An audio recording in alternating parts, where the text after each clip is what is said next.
I'm very angry about what's going on in the Johannesburg fire situation. Now, for those that don't know, because the media is deliberately misleading people, politicians are always saying things that try and confuse and mislead people.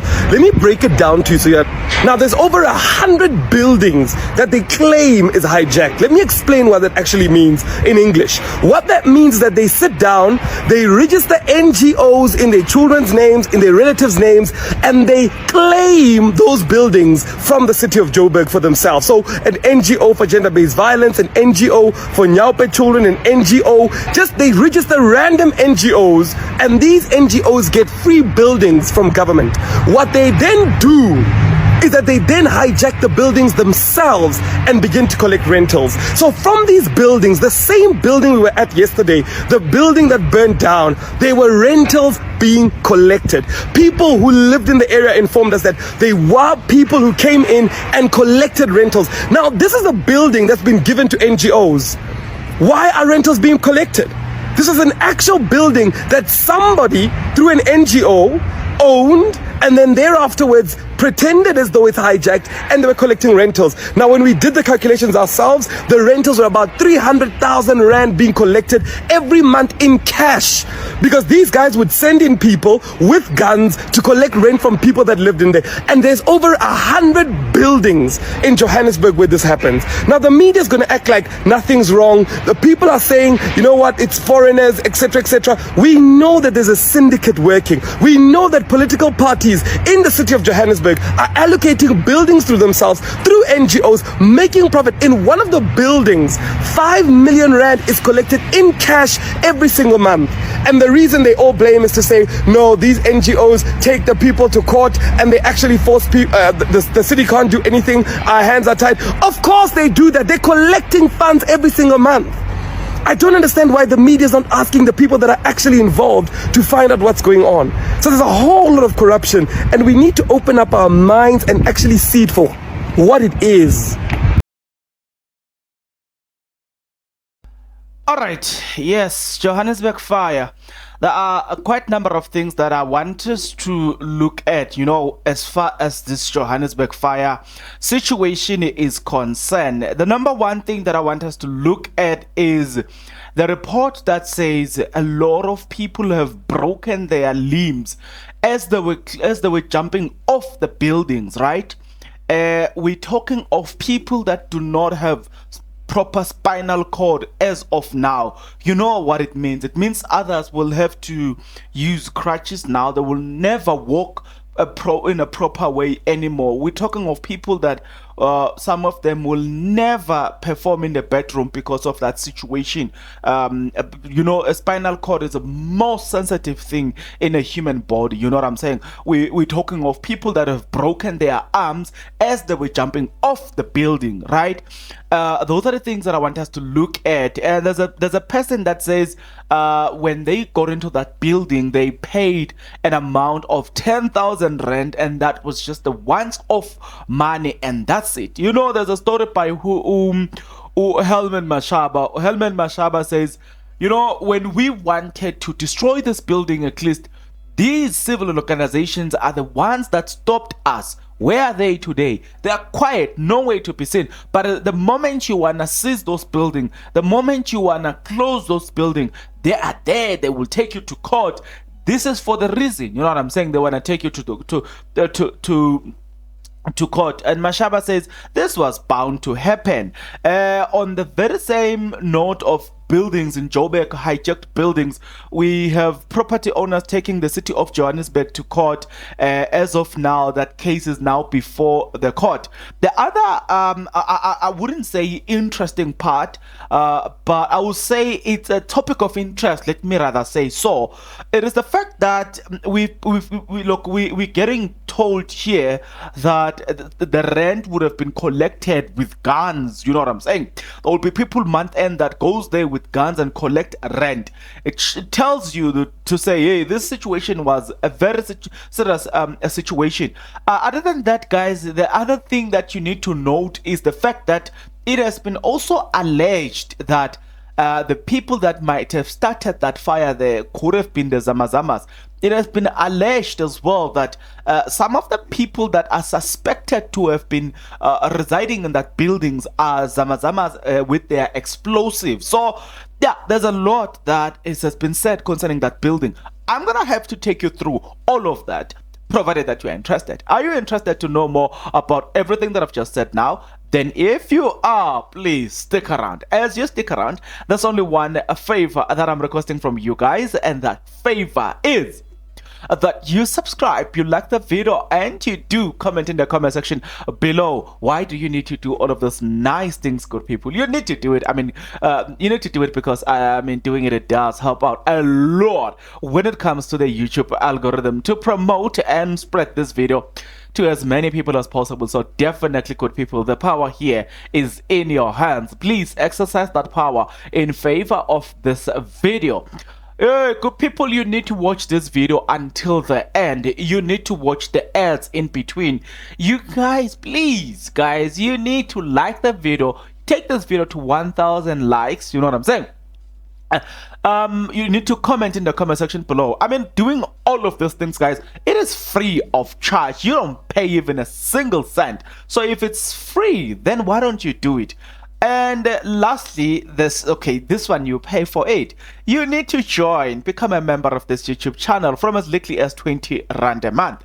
It's not me, guys, it's the management here, the tribe here have decided that we need to push for another 10,000 subscribers, and I have about 73% of people that are watching these videos are not subscribed. Please help us by subscribing, guys. Doing that is free of charge. Let's go back to the business, guys. Now let me start with the property, city property taking the South African the Johannesburg municipality to court.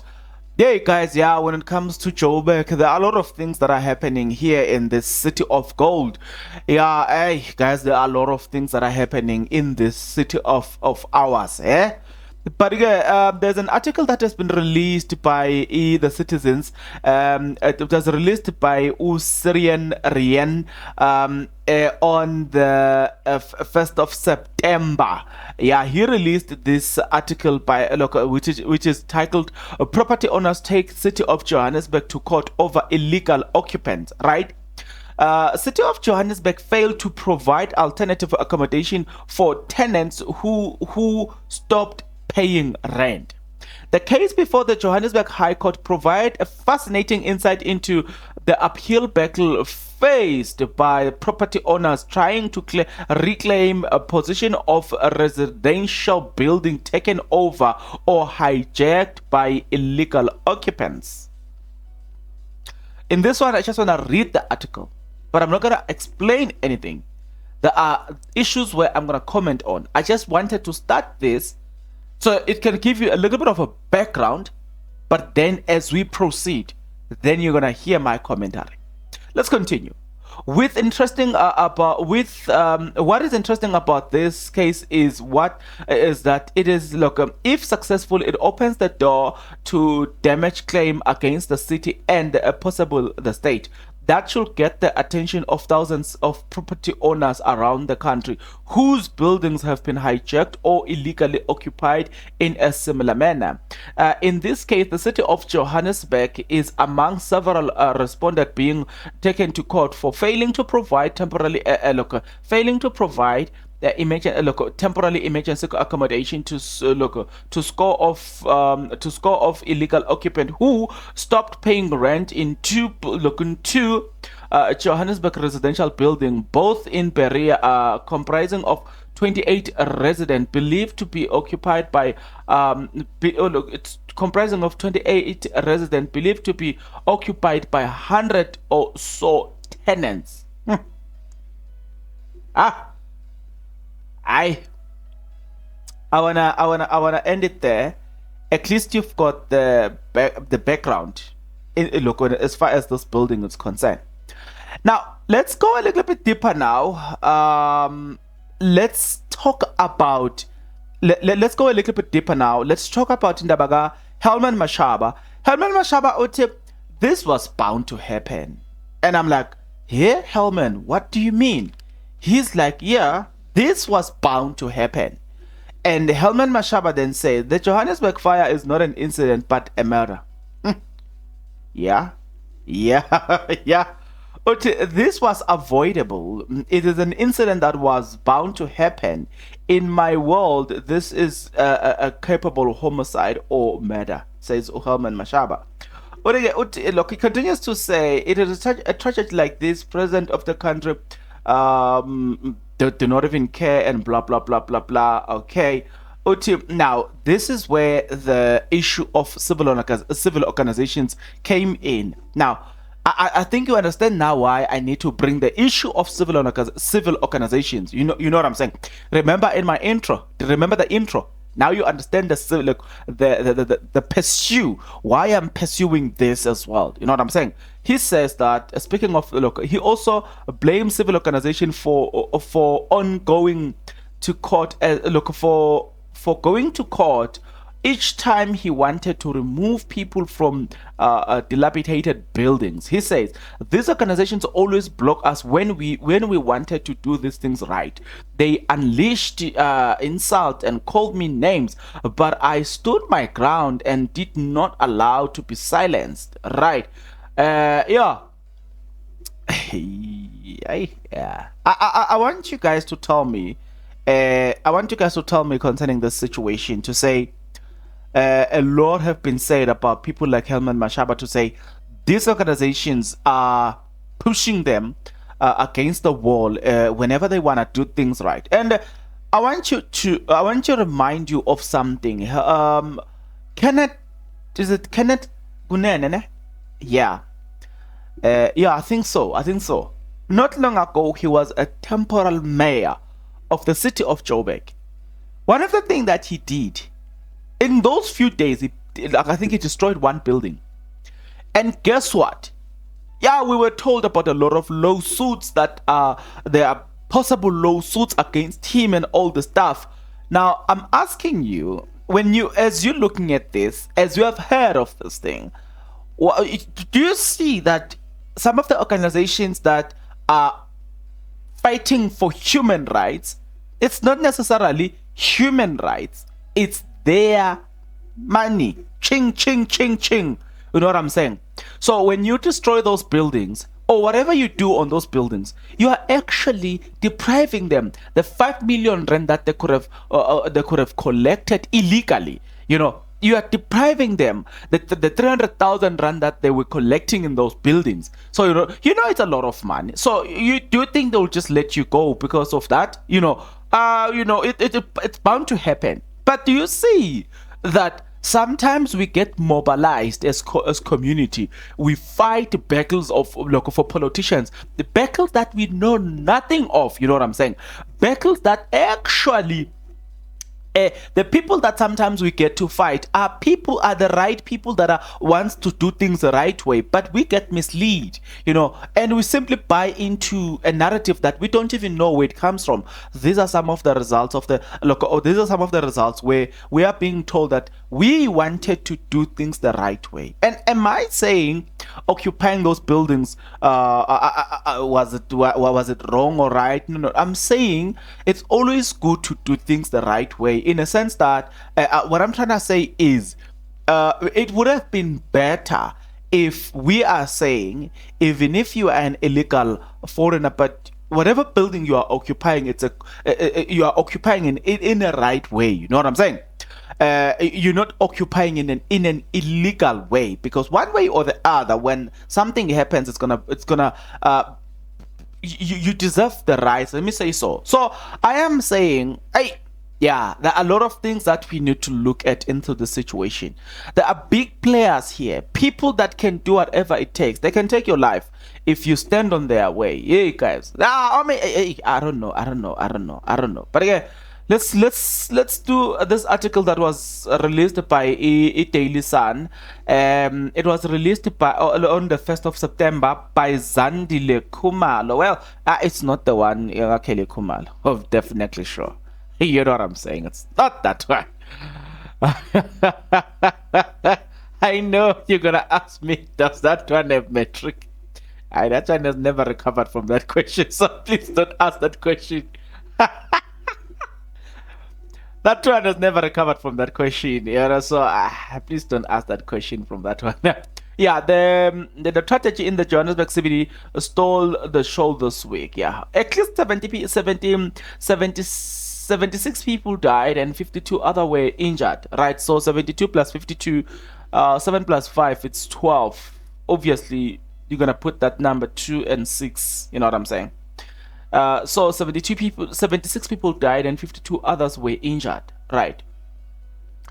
The building Isidingo was meant to be a shelter for abused women and children, but over the years it has been occupied by shack dwellers. The body part of 4 victims who died in the fire in the building have not been identified. Among the 76 people, 12 bodies have been identified, while 64 are yet to be identified. Right, so they continue to say. At the same time, Ramaphosa has called for an investigation into the fire. He has already gone into the CBD to assess the damage. Right, in Kolokwe, Jehovah. Yeah, things that I'm reading here, I better not share this. I'm not gonna share this with you because wow. But I want us to look at some of the emerging information as well as far as that building is concerned. I'm sure you can tell by my voice that I am not that high because wow, this situation is really I don't know. I wouldn't even say it's a delicate situation, but yeah, it leaves a lot to be desired here. It leaves a lot to be desired. I don't understand. Like, do you see what people can do all in the name of GBV? Do you see what people can do? Do you see that whenever we see people protesting in the name of GBV, it's not necessarily what we think it is. It's not always what it looks like. Actually, we often focus on the surface. Do you see they hijacked buildings in the name of GBV? You know what I'm saying? They can do whatever it takes as long as it brings them money. Whether they use serious matters in this society.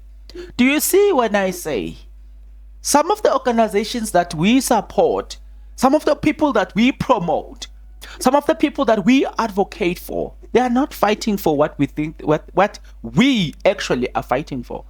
It's just that it is phrased in a manner that it pleases you. You know what I'm saying? But it's not what it looks like. Now I hope you get it.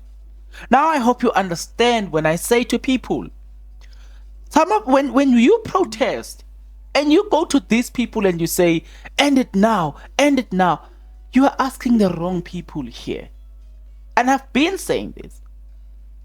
I say this take this as well with a pinch of salt. And I'm going to tell you this without going into details.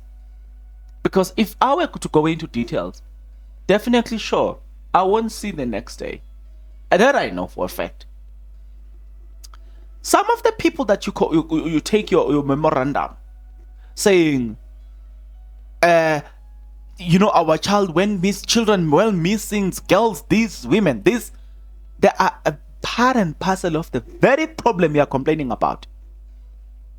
You know what I'm saying? The stories before me here, I will never go through those stories. Because I know the names that are implicated, the names that get to sleep with young girls in secret, the people that make sure that other people go missing in secret, but in public they look in the public they are holding very respectable office. Sorry guys, when I look at people say going there and say hashtag not in my name, please end it now, please do something, I always look at people and I always say to people, I feel for you. If you knew what I know, you wouldn't have done what you are doing, because you would understood it's the waste of time. You are asking the wrong person. Now, I hope now you are beginning to see them for who they are, not what you want them to or what they make you think they are.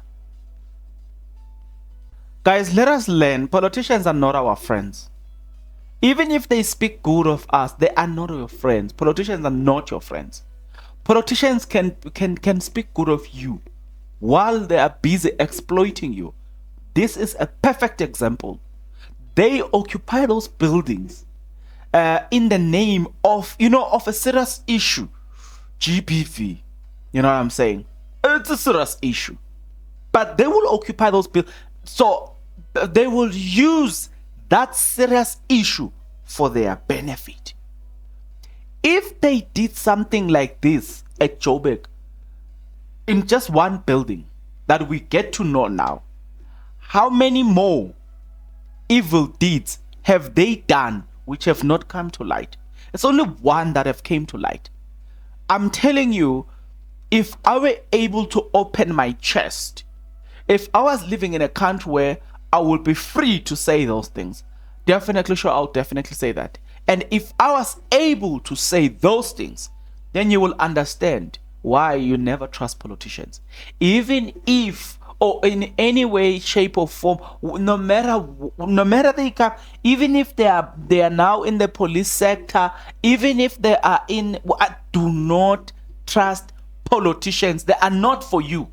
They are for themselves, and they are for gain and nothing else. And they take these words and live with them. You live peaceful in this country. You know what I'm saying? They are not for you. But let's get into the story. The other one says, this one says that I bought my Isitingo shelter room for 10,000 rand, says a mom of 4 who survived the kill blaze, right? So this is what this person said.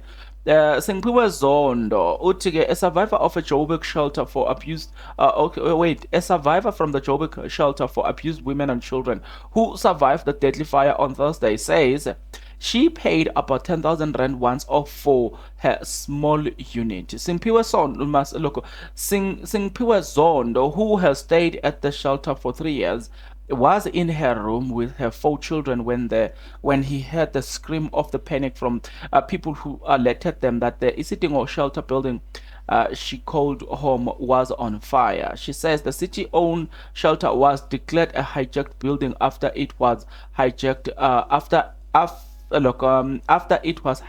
after being leased to the Gauteng Department of Social Development, which used it as a shelter for abused women and children. Zondo, who is in her 40s and is originally from KZN, was cautious when asked questions around the building being hijacked building. Zondo, who did not wish to be photographed, said she paid 10,000 rand to an unknown man for her small unit and never paid rent again. Oh, according to what I know, the building was meant to be a house for abused women, to abuse women and children and teenage girls. But to my surprise, everyone was living there. She told IOL on Friday. Yeah.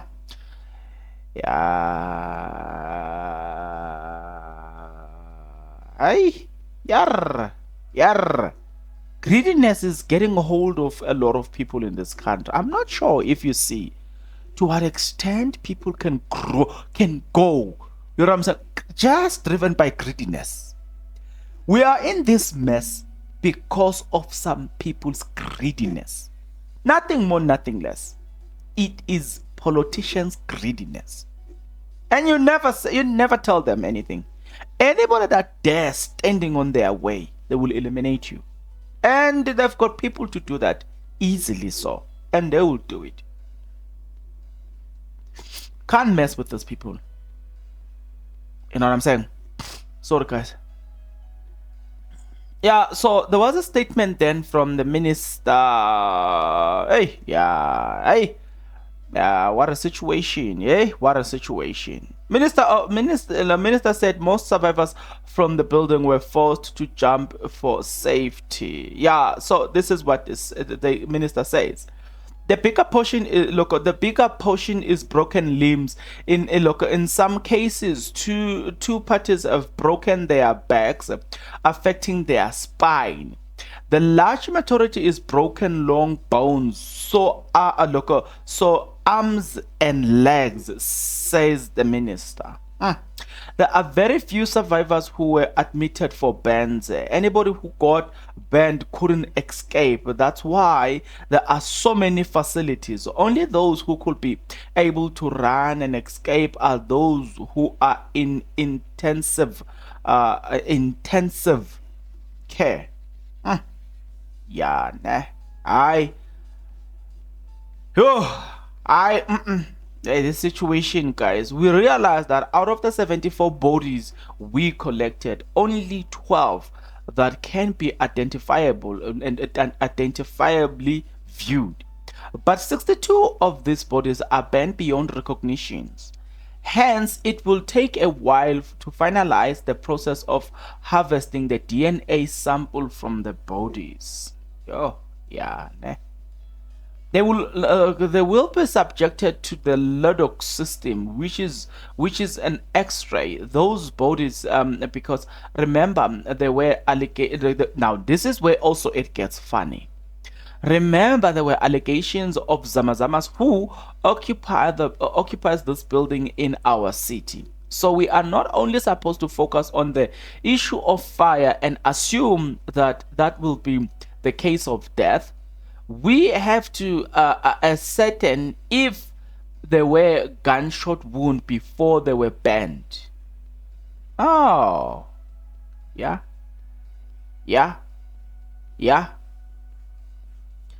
So then the minister continues to say, after this test on all of these bodies have been done, but there are many who no match because nobody is coming forward to compare. Then we will have to follow the relevant procedure as it happens when somebody passes away unidentified. Ultimately, if it comes to that situation, it might be unavoidable that some of the remains will have to be buried. But keep the record so that if somebody emerges a few months later and say, on that incident I lost a relative, then you can compare the DNA record by taking the sample of that person and be able to follow up, says minister, explaining what procedure is going to happen.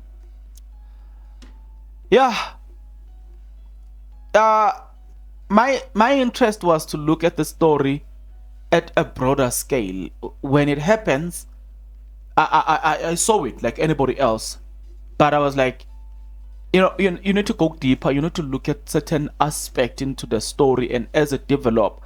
So did I, having done what you guys want me to do, what you have sent me to do. There are a few lessons that I really want to wrap up now, and those lessons are the fact that, and I'm going to emphasize on this one, never trust politicians. This is a perfect case where politicians use the right means for wrong use, or for their own greedy and benefit. Imagine these people hijacking this building, or these buildings, hundreds of buildings in Joburg. Look, if it means that they will use or they will disguise themselves as we are helping women, men and women. We are helping women and children who have been affected by GBV. Do you see? Like, if these people can do that, then it means that they themselves are able to perpetrate the very same crime that they are preventing. Do you see what I'm trying to say? Like, if they are able to take buildings that are meant for such, it means that they can actually perpetuate the very same thing that they are claiming to try and eliminate. Like, this is a perfect example. Like I keep saying, this is a perfect example.